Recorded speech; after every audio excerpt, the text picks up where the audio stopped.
தாய் வீடு ஜனவரி 2025. அமெரிக்காவில் பறந்த ஆளில்லா விமானங்கள். எழுதியவர் சுப்பிரமணியம் ஜெயசீலன். வாசிப்பவர் நிருஷா கனகசபை ஹரேந்திரன். உலகின் தொழில்நுட்ப வளர்ச்சியின் முக்கிய மைல்கல்லாக ஆளில்லா விமானங்கள் என்று அழைக்கப்படுகின்ற ட்ரோன்கள் விளங்குகின்றன. இன்று தன்னுடைய பல்வேறு தேவைகளுக்கு மனிதர் இவற்றை பயன்படுத்துகின்றனர். காணொலி தயாரிப்பு, பொருள் விநியோகம், மீட்பு பணிகள், போர் என பல்வேறு தேவைகளுக்காக பயன்படுத்தப்பட்டு வரும் நிலையில் இவ்வாறான ஆளில்லா விமானங்களின் மர்மமான சஞ்சரிப்பு அமெரிக்க மக்கள் மத்தியில் பீதியை கிளப்பியுள்ளது. அண்மையில் அமெரிக்க ஊடகங்களில் பெரிதும் பேசப்பட்ட இந்த ஆளில்லா விமான தென்படுகைகள் தொடர்பில் எவ்வாறான கருத்து பரிமாற்றங்கள் சமூக வழியில் காணப்படுகின்றன என்பது குறித்த ஊடாடலாகவே இந்த பத்தி அமைந்துள்ளது. அமெரிக்காவின் நியூஜெர்சி மற்றும் பிற மாநிலங்களில் ஒரு மாதத்துக்கு முன்னதாக வானில் ஆளில்லா விமானங்கள் அல்லது ட்ரோன்கள் தென்பட்டமை குறித்த மர்மம் தொடர்ந்தும் நீடித்து வருவதுடன் நாட்டு மக்களையும் அச்சத்தில் ஆழ்த்தி பீதியடைய செய்துள்ளது. இந்த விடயம் தொடர்பில் அமெரிக்க அதிகாரிகளால் திட்டவட்டமான பதில்களை வழங்க முடியவில்லை. எனினும் இவை பொது அல்லது தேசிய பாதுகாப்புக்கு அச்சுறுத்தல்களை ஏற்படுத்தும் என்று கருதவில்லை என அதிகாரிகள் தெரிவித்திருந்தனர். விமானங்களின் தென்படுகைகள் பொதுவாக ஆளில்லா விமானங்களாக தவறுதலாக அடையாளப்படுத்தப்படுவதாக உள்நாட்டு பாதுகாப்பு செயலர் அலெக்சாண்ட்ரோ மயோகாஸ் தெரிவித்திருந்தார். இந்த ஆளில்லா வான்வழி வாகனங்களுடன் வேறு நாடுகளுக்கு தொடர்பு இல்லை என்பது தனக்கு தெரியும் என்றும் அவர் மேலும் குறிப்பிட்டிருந்தார். ஆளில்லா விமானங்கள் தொடர்பான அறிக்கைகளை கையாளுகை மற்றும் தகவல்களை பேணுதல் தொடர்பில் அரசாங்கம் வெளிப்படைத்தன்மையுடன் செயற்படுவதில்லை என்று சில அரசியல்வாதிகள் குற்றம் சுமத்துகின்றனர். ட்ரோன்கள் எங்கு தென்பட்டன? கடந்த நவம்பர் 18 முதல் அமெரிக்காவின் நியூஜெர்சியில் டசின் கணக்கான ட்ரோன் தென்படுகைகள் பதிவாகியுள்ளன. ஆனால் ஏனையவை அமெரிக்காவின் வடகிழக்கில் பதிவாகியுள்ளன. சில விமானங்கள் பிக்கட்டினி ஆர்சனல் என்ற அமெரிக்காவின் முக்கியமான இராணுவ ஆராய்ச்சி நிலையத்துக்கு அருகாமையில் தென்பட்டுள்ளதுடன் நியூஜெர்சி பெட்மினிஸ்டர் நகரில் அமைந்துள்ள அமெரிக்க ஜனாதிபதியாக தேர்ந்தெடுக்கப்பட்டுள்ள டொனால்ட் ட்ரம்புக்கு சொந்தமான கோல்ஃப் மைதானத்துக்கு அருகிலும் தென்பட்டுள்ளன.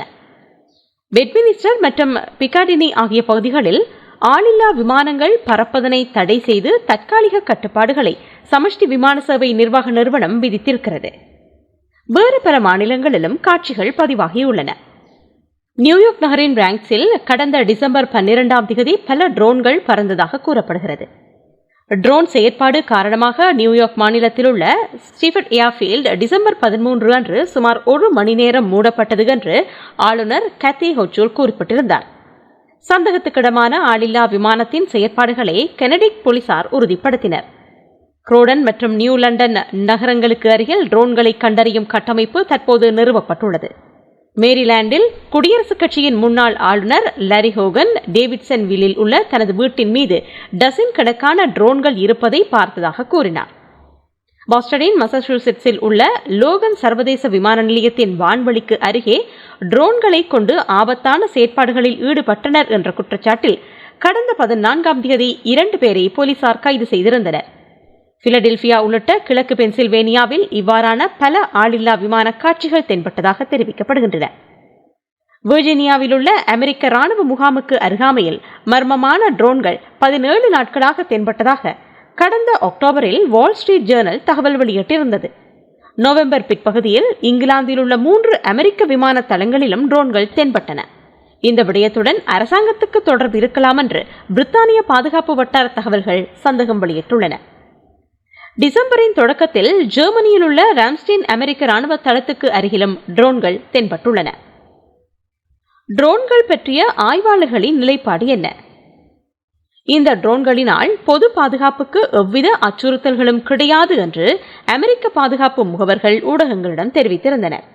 இந்த ட்ரோன்கள் தென்படுகை தொடர்பில் சிறிதளவு மிகைப்படுத்தப்பட்ட எதிர்வினை ஏற்பட்டுள்ளதாக தாம் கருதுவதாக அமெரிக்க புலனாய்வு பிரிவின் உயர் அதிகாரி ஒருவர் குறிப்பிட்டிருந்தார்.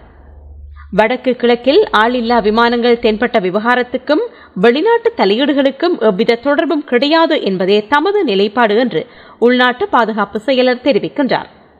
மேலும் இந்த விவகாரம் குறித்து விசாரணை நடத்துவதில் நாங்கள் விழிப்புடன் இருக்கின்றோம் என குறிப்பிட்டிருந்ததோடு இந்த விடயம் தொடர்பில் கரிசனை கொள்ள வேண்டி ஏற்பட்டால் ஏதேனும் வெளிநாட்டு தலையீடு அல்லது குற்றச்செயல்களை நாங்கள் கண்டறிந்திருந்தால் அதற்கேற்ப அமெரிக்க மக்களுடன் தொடர்பு கொண்டு அறிவுறுத்துவோம் என்றும் தெரிவித்திருந்தார். உலங்கு வானூர்திகள் மற்றும் வானொலி அலை போன்ற பாரம்பரிய முறைகளால் கண்டறியப்படுவதை தவிர்ப்பதற்காக ட்ரோன்கள் உருவாக்கப்பட்டதாக நியூஜெர்சி சட்டமன்ற உறுப்பினர் டான் ஃபெண்டேசியா கூறினார். இந்த வகை ஆளில்லா விமானங்களின் விட்டம் 6 அடி வரை இருப்பதாகவும் விளக்குகள் அணைக்கப்பட்டு ஒருங்கிணைந்த முறையில் செயற்படுவதாகவும் அவர் மேலும் தெரிவித்திருந்தார். கடந்த ஆண்டு ட்ரோன்களை இரவில் பறக்க அனுமதி வழங்கியதனால் அதிகளவில் ட்ரோன்களை அவதானிக்க முடிவதாக செயலர் மயோகாஸ் தெரிவித்திருந்தார். இப்போது மக்கள் முன்பு இருந்ததை விட அதிகமான ட்ரோன்களை பார்ப்பதற்கு இதுவும் ஒரு காரணமாக இருக்கலாம், குறிப்பாக விடியற்காலையில் இருந்து மாலை வரை என்று அவர் மேலும் கூறியிருந்தார். எங்கிருந்து வருகின்றன, அவற்றை இயக்குவது யார் என்பது தெளிவாக தெரியவில்லை. அட்லாண்டிக்கில் காணப்படும் ஈரானிய கப்பலில் இருந்து ட்ரோன்கள் அனுப்பி வைக்கப்பட்டிருக்கலாம் என்று குடியரசுக் கட்சியின் நியூஜெர்சி பிரதிநிதி ஜெஃப் ஆண்ட்ரூ தெரிவித்திருந்தார். அதே நேரத்தில் சீனாவில் இருந்து இந்த ட்ரோன்கள் அனுப்பி வைக்கப்பட்டிருக்கலாம் என்று இல்லினாய்ஸ் ஜனநாயக கட்சியைச் சேர்ந்த ராஜா கிருஷ்ணமூர்த்தி குறிப்பிட்டிருந்தார். பென்டகன், வெள்ளை மாளிகை மற்றும் உள்நாட்டு பாதுகாப்புத்துறை அனைத்தும் இந்த பொருட்கள் வெளிநாட்டில் இருந்து அனுப்பி வைக்கப்பட்டமைக்கான சாட்சியங்கள் எதுவும் இல்லை என்று வலியுறுத்தியுள்ளன. கடந்த நவம்பர் 30 அன்று சாண்டா பார்பராவுக்கு அருகில் அமைந்துள்ள வாண்டன்பர்க் விண்வெளி படைத்தளத்தின் மீது ட்ரோன்களை பறக்கவிட்டு புகைப்படம் எடுத்ததாக வடக்கு கலிபோர்னியாவைச் சேர்ந்த நபர் ஒருவர் மீது குற்றம் சுமத்தப்பட்டது.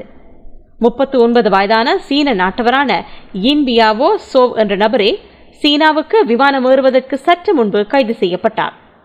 எனினும் இந்த சம்பவத்துக்கும் நாட்டின் ஏனைய பகுதிகளில் ட்ரோன் தென்படுவதாக கிடைக்கும் அறிக்கைகளுக்கும் எந்த தொடர்பும் இல்லை. ட்ரோன்களை நிறுத்த முடியுமா? அரசாங்கத்துக்கு தெரியாமல் ஆளில்லா விமானங்கள் பறக்க முடியாது என அமெரிக்க ஜனாதிபதியாக தேர்ந்தெடுக்கப்பட்டுள்ள டொனால்ட் ட்ரம்ப் தெரிவித்துள்ளார். இந்த விடயம் தொடர்பில் பொதுமக்களுக்கு தெரியப்படுத்த வேண்டும் அல்லது அவற்றை சுட்டு வீழ்த்த வேண்டும் என்று ட்ரூத் சமூக ஊடகத்தில் டொனால்ட் ட்ரம்ப் தெரிவித்திருந்தார்.